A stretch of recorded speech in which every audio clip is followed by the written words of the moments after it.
नमस्कार. ज्योती परिपूर्ण रेसिपीमध्ये तुमचे सर्वांचे स्वागत आहे. आज आपण अख्ख्या मसूरची भाजी कोणतेही जास्तीचे मसाले न वापरता, त्याचबरोबर वाटण सुद्धा न घालता ही भाजी बनवणार आहोत. तर त्यासाठी इथे मी असे अख्खे मसूर घेतले आहेत. दुकानामध्ये आपल्याला याची मसूर डाळ सुद्धा मिळते आणि असे अख्खे मसूर सुद्धा असतात.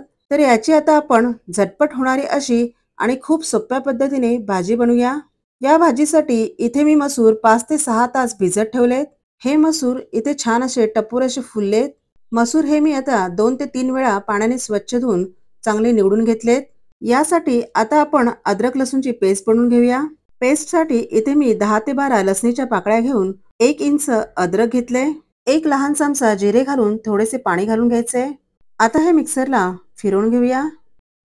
अद्रक लसूणची पेस्ट तयार झाल्यावर गॅसच्या मिडियम फ्लेमवर कढई ठेवून त्यामध्ये मी 2 चमचे तेल घालून घेतले.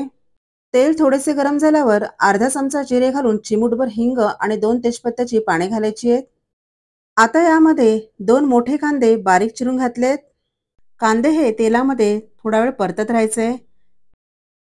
कांद्यांचा हलकासा कलर चेंज झाला की यामध्ये अद्रक लसूण जिऱ्याची पेस्ट घालून घ्यायची आहे. या तेलामध्ये ही पेस्ट सुद्धा थोडा वेळ परतत राहायचे. अद्रक लसूणचा कच्चेपणा जाईपर्यंत ही पेस्ट या तेलामध्ये परतून घ्यायची आहे. यामध्ये आता कट केलेले 2 लहान टोमॅटो घातलेत. टोमॅटो सुद्धा या कांद्यामध्ये चांगले मिक्स करून घेतल्यावर यामध्ये थोडेसे मीठ घालून घेऊया. मिठामुळे टोमॅटो हे लवकर मऊसूद होतील. वरून 2-3 लाल सुक्या मिरच्या घालून कोथिंबीर घालून घ्यायची आहे. कोथिंबीर ही तेलामध्ये टोमॅटो आणि कांद्याबरोबर चांगली परतून घेतली तर भाजी छान अशी चविष्ट होते. वरून 2 चमचे घरगुती मसाला घालून अर्धा चमच हळद घालून घ्यायची आहे. तुम्ही तुमच्याकडे असलेला कोणताही साठवणीतला मसाला यामध्ये घालू शकता. हे मसाले सुद्धा यामध्ये चांगले मिक्स करून आता वरून मी मीडियम साईजमध्ये कट केलेला मोठा बटाटा घालून घेते. या बटाट्यांना शिजण्यासाठी यामध्ये थोडे पाणी ॲड करायचे. तर इथे मी 1.5 ग्लास पाणी ॲड केलंय. आता हे सर्व चांगलं मिक्स करून यावर बटाटे शिजण्यासाठी थोडा वेळ झाकण ठेवून द्यायचे.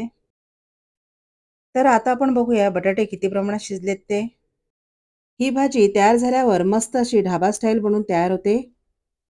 बटाटे इथे शिजलेले नाहीये त्यामुळे आता पुन्हा आपण यावर झाकण ठेवून थोडा वेळ शिजत ठेवूया.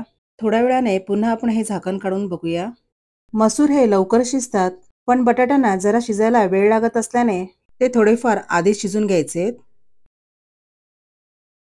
तर बटाटे हे आता थोड्याफार प्रमाणात शिजलेत. यामध्ये आता भिजवलेले अख्खे मसूर घालून घ्यायचे.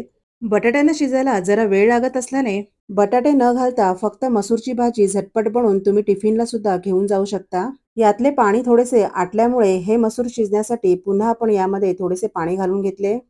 चवीनुसार मीठ सुद्धा यामध्ये घालून घ्यायचे.